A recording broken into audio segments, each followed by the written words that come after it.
झारखंड में फिर भिड़े आईएनडीआई गठबंधन, आपस में 3 सीटों पर लड़ेंगे साथी। आईएनडीआईए में लड़ाई से एनडीए को होगा फायदा। झारखंड में 2 चरणों में मतदान होने हैं।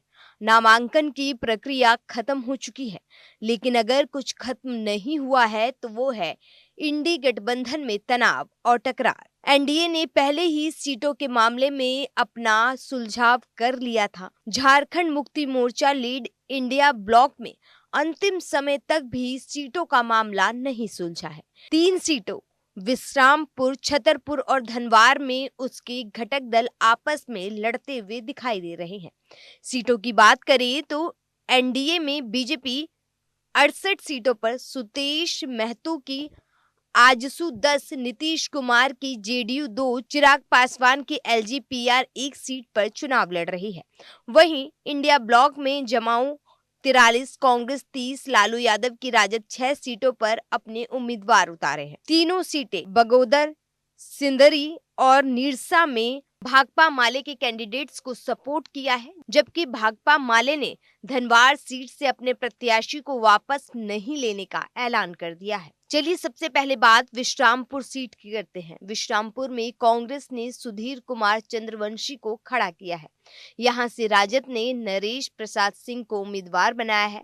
यहां भी दोनों पार्टियां पीछे हटने को तैयार नहीं दिखती हैं। दोनों आपस में भिड़े हैं।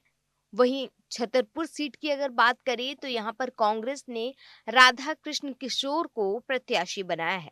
यहां से राजद ने विजय कुमार को खड़ा किया है। दोनों में से कोई भी पार्टी अपने प्रत्याशी को वापस लेने को तैयार नहीं है। ऐसे में दोनों इस सीट पर ताल ठोकते दिख रहे हैं।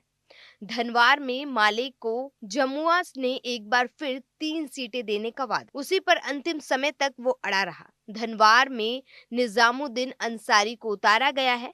माले के राजकुमार यादव भी यहां से प्रत्याशी हैं। ऐसे में इन तमाम 3 सीटों पर इंडी गठबंधन के जो घटक दल हैं वही आपस में एक दूसरे को पीछे करते और लड़ते हुए दिखाई दे रहे हैं। 2019 के विधानसभा चुनाव में महागठबंधन को बीजेपी से मात्र 2% अधिक वोट मिले थे। ऐसे में झारखंड मुक्ति मोर्चा के मुख्यमंत्री हेमंत सोरेन को जैसे जेल जाना पड़ा था, उसके एवज में सहानुभूति के वोट उन्हें मिलते हैं या नहीं, या फिर बीजेपी भ्रष्टाचार को बड़ा मुद्दा बनाकर हेमंत सोरेन से सत्ता छीनने में कामयाब होती है, ये तो आने वाला वक्त ही बताएगा। वहीं जिस हिसाब से विपक्ष की महागठबंधन में आपस में ही लड़ाई दिखाई देता है, तो ऐसे में क्या बीजेपी इस लड़ाई का फायदा उठा पाती है या नहीं, इसका जवाब तो 23 नवंबर को ही मिलेगा। Bureau report, news 1 India.